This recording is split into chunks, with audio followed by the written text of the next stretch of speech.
30 años, pero los siguientes 12 años los pasará tras las rejas. Amigos, esta es una historia que ya hemos visto antes. Hombres con revelaciones divinas y discursos apocalípticos que prometen salvación, pero que terminan por hacer que sus seguidores experimenten un infierno por el abuso, la destrucción y la manipulación que ejercen sobre ellos.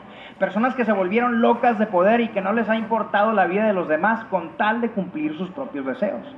El día de hoy tenemos a Sergei Torov, mejor conocido como Vissarion, el Jesús de Siberia, un ex policía de tránsito que un día dijo haber recibido una revelación divina y que terminó construyendo una secta en medio del bosque con más de 10,000 seguidores alrededor del mundo dispuestos a entregarle todo. Una historia que prometía salvación, pero que terminó en caos y muerte. Afortunadamente el día de hoy está detenido y sentenciado a ir a la cárcel por los daños que salieron a la luz. El supuesto Mesías terminó siendo un impostor. Qué sorpresa, ¿no? Un manipulador y un depredador espiritual disfrazado de Salvador. Pero la pregunta es, ¿quién era realmente este hombre? ¿Y cómo logró manipular a tantas personas durante tanto tiempo? Pues amigos, antes de usar túnicas blancas, de ser llamado Cristo o que miles de personas se arrodillaran ante él, Sergei Anatolievich Torov era simplemente un hombre más de la Unión Soviética. Nació en 1961 en Krasnodar, una ciudad al sur de Rusia, y su infancia fue como la de muchos. Sin lujos, sin fama, sin profecías. En sus 20 hizo el servicio militar como sargento en Mongolia, trabajó en una fábrica metalúrgica y eventualmente se convirtió en oficial de tránsito en la ciudad de Minusинsk, en Siberia. Básicamente un hombre común. Sin embargo, nadie a su alrededor imaginaba lo que vendría después. En 1989 su vida dio un giro cuando lo despidieron de su trabajo como inspector de tráfico. Según los registros, había sido un buen empleado. Era un hombre disciplinado y hasta tenía 9 reconocimientos, pero aún así lo dejaron ir. La cosa es que ese evento marcó el inicio de su transformación. Fue una especie de quiebre interior. Según él mismo contó años más tarde, que sintió que algo surgía violentamente desde dentro de él, algo que había estado reprimiendo. No lo sé, tal vez sentía que su vida no iba como él esperaba. A pesar de ser un trabajador disciplinado, lo habían despedido.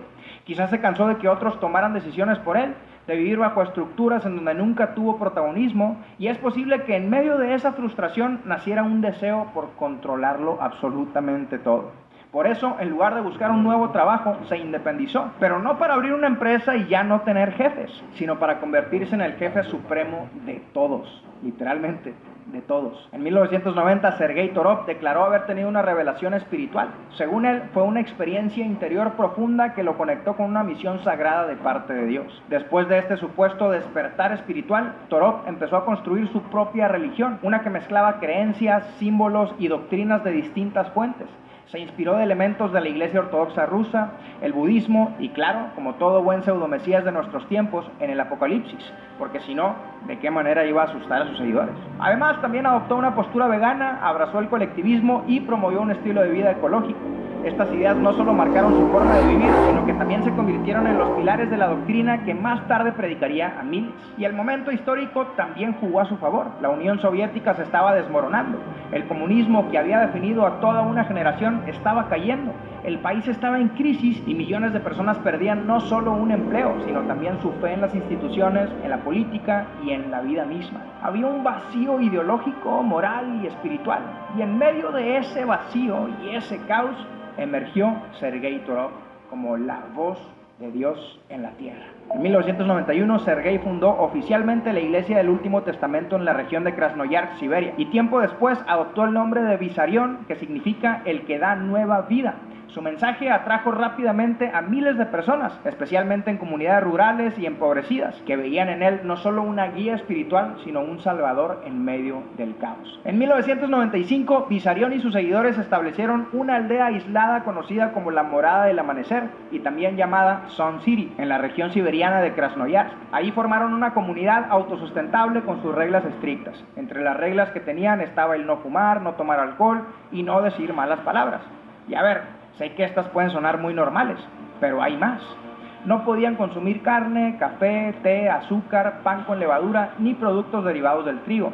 Es más, ni siquiera podían usar dinero, estaba prohibido. Además, este señor estableció su propio calendario, uno en donde la fiesta más grande del año la celebraban el 18 de agosto para conmemorar su primer sermón que dio en 1991. Y también la Navidad la celebraban el 14 de enero por su fecha de nacimiento, el día en que Jesús reencarnó en él, supuestamente. Este hombre era en extremo controlador. Se dice que nadie le podía cuestionar sus órdenes y que utilizaba la salvación como método de manipulación. En una ocasión dijo: para aceptarme la gente tiene que renunciar a todo lo que posee. A los ricos les resulta muy difícil entrar en el reino de los cielos, muy difícil.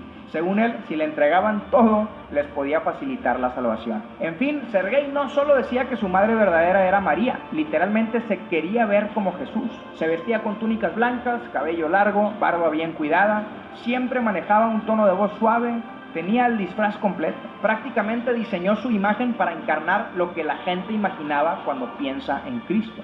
Claro, si Jesús hubiera sido un ruso con cabello rubio y ojos de color. Pero bueno, sus seguidores lo llamaban el Maestro, el Padre o Cristo. Y aunque públicamente decía que no era Dios, afirmaba ser el canal exclusivo de comunicación con el Padre Celestial. Imagínate. Decía que toda comunicación de Dios para el mundo venía solamente a través de él. La cosa es que la gente lo seguía porque sí tenía mucho carisma.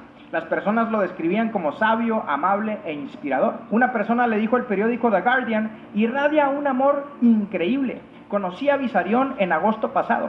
Fue como una descarga eléctrica, como el repicar de una campana. Sin duda, es el Hijo de Dios. ¡Wow! Así fue como durante casi 3 décadas Sergei Torov se consolidó como el Mesías de Siberia, un líder carismático rodeado de fieles y viviendo como una figura divina. En su punto más alto se calcula que el movimiento llegó a tener más de 10,000 seguidores alrededor del mundo, con aproximadamente 4,000 viviendo en las comunidades siberianas bajo sus enseñanzas. Pero no todo era paz y oración. Como mencioné antes, las reglas eran estrictas, la obediencia total y en algunos casos el precio se pagó con la vida, como veremos más adelante. Su carisma no alcanzaba para ocultar las cosas perturbadoras que sucedían dentro de la comunidad, como el hecho de que se separó de su esposa para casarse con una joven de 19 años, una mujer que había vivido con él desde que tenía 7, sí, desde los 7 años. Imagínate el nivel de control. Y no era el único comportamiento cuestionable. Sus líderes espirituales le pedían constantemente dinero a los seguidores, al grado de dejar a muchas familias sin absolutamente nada. Y además los ponían a trabajar sin paga, no como un acto voluntario, sino como una obligación espiritual, como si el sacrificio físico fuera prueba de su fidelidad al Mesías, mientras el Jesús siberiano se quedaba en su mansión disfrutando del trabajo de los demás. En los cargos judiciales se describe que 16 personas fueron reconocidas como víctimas de daños morales y que al menos 6 sufrieron daños físicos como resultado de las prácticas laborales impuestas y la explotación. Pero tal vez lo peor de todo fue su mandamiento antimédico, el cual costó muchas vidas. Elena Melnikova, una de las personas que testificaron en contra de Sergei, recordó lo que él enseñaba. Decía: conócete a ti mismo, de ahora en adelante la carne debe sanarse a sí misma. En la mayoría de los casos la enfermedad es un castigo por la incapacidad de mantener la propia carne en armonía con la naturaleza. Para Vissarion, si estabas enfermo era una señal espiritual de que no estabas alineado con sus enseñanzas. Lamentablemente esa creencia tuvo consecuencias reales.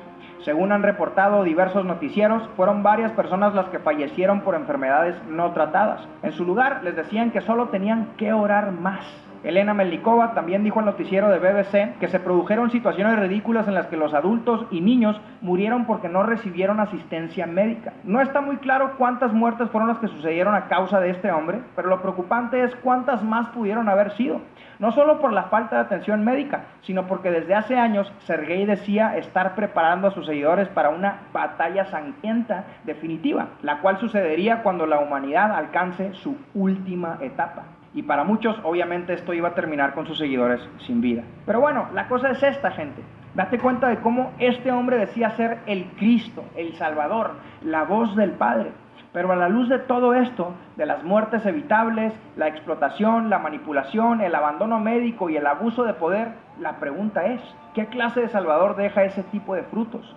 Porque la Biblia dice: por sus frutos los conocerás. Y creo que con este Jesús siberiano no queda ninguna duda de quién era en realidad. Así es que, en fin, amigos, afortunadamente, después de casi 3 décadas de abusos, mentiras y control absoluto, el Estado ruso finalmente intervino. El 22 de septiembre del 2020, en una operación aérea, helicópteros del Servicio Federal de Seguridad de Rusia descendieron sobre las aldeas del culto y arrestaron a Sergei Torov junto con sus 2 principales colaboradores, Vadir Redkin y Vladimir Pedernikov. Los 3 fueron acusados de haber creado una organización religiosa ilegal de causar daño físico y psicológico muy grave y de violar los derechos y libertades de sus seguidores. Durante el juicio todos se declararon inocentes, negaron haber manipulado a sus seguidores y minimizaron los abusos, pero las pruebas fueron contundentes y hace unas semanas un tribunal ruso los declaró culpables y les ordenó pagar más de $500,000 en compensaciones a las víctimas. Además de esto, Sergei fue sentenciado a 12 años de prisión en una colonia penal de alta seguridad y sus colaboradores recibieron 12 y 11 años. Esto quiere decir que Sergei no quedará libre hasta el 2037, cuando tenga 76 años.